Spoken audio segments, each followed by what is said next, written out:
So if you were with me on June the 9th, you're sitting in my car. It's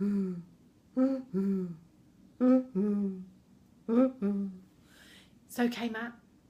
We're going to be at the hospital anytime soon. I'm just going to drive you up to the door.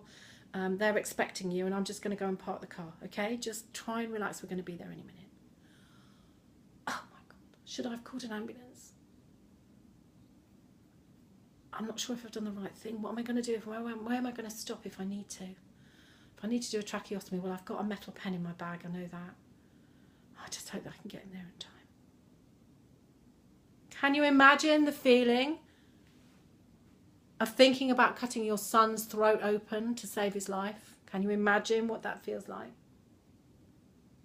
You see, for the last 2 weeks, my son had been in and out of hospital, in and out of the day centre, the drop-in centre, in and out of the doctor's surgery.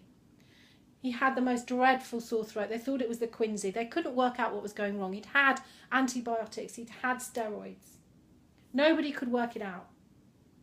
2 weeks, this had been going on. A week before he'd stopped eating. 2 days before he'd virtually stopped drinking.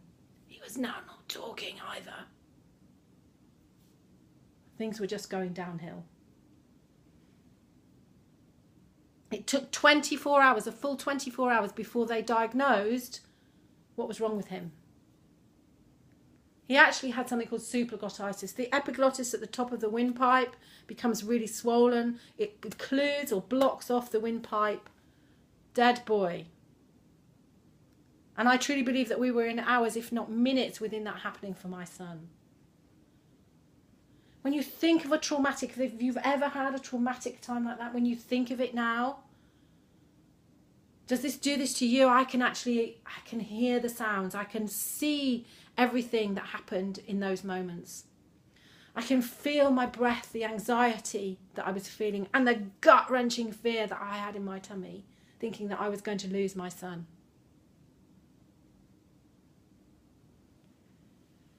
So, especially with your husband away on holiday, you had to deal with all that all on your own, didn't you? Now, here's what I think we ought to do. I think you either should go into some antidepressants or have some counselling, Jill. And maybe even both.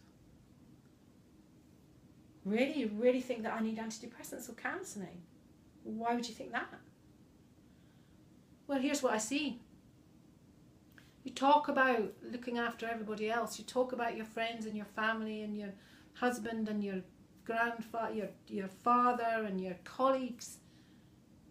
But you helping all of those people. But I don't hear anybody's listening and looking after you.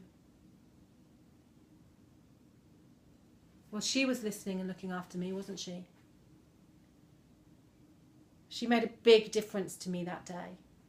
Because she got it. She understood.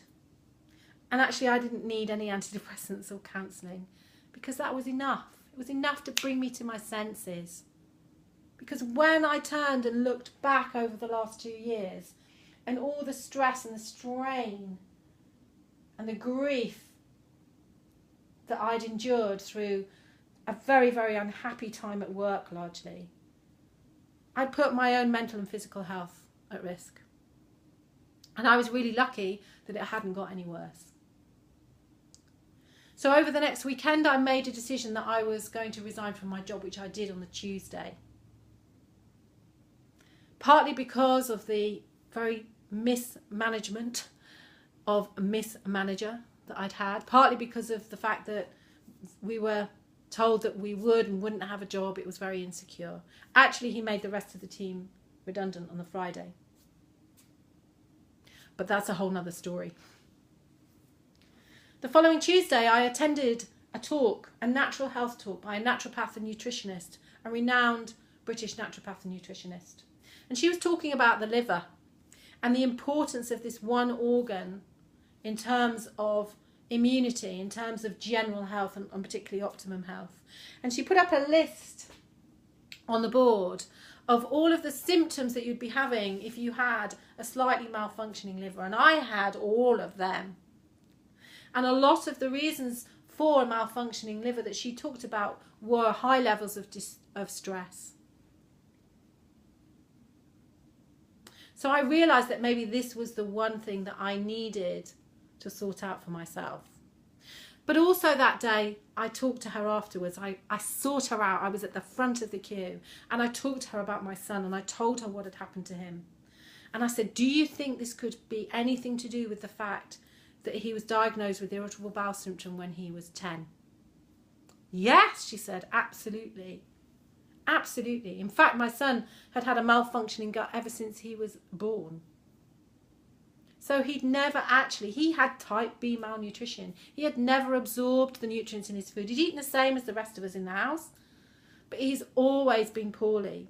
He'd always had black moods. I realised then that his moods were related to this malfunctioning gut. Everything, a series of things that had happened to him, repeated throat infections, were all down to the fact. And I said, well, I kept telling them in the hospital that he had IBS, but nobody took any notice of me. And she said, well, they wouldn't, would they? Because they don't look holistically. You see, they took too long, 2 weeks, to diagnose my son, because epiglottitis is seen in the very young and the very elderly frail.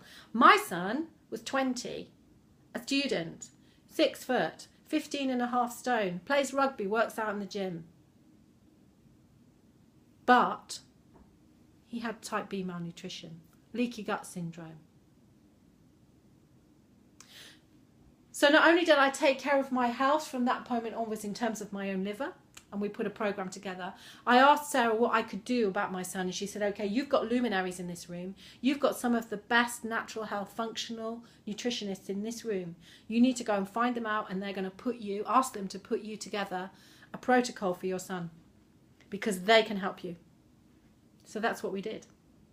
Within 4 weeks, my son was a different boy.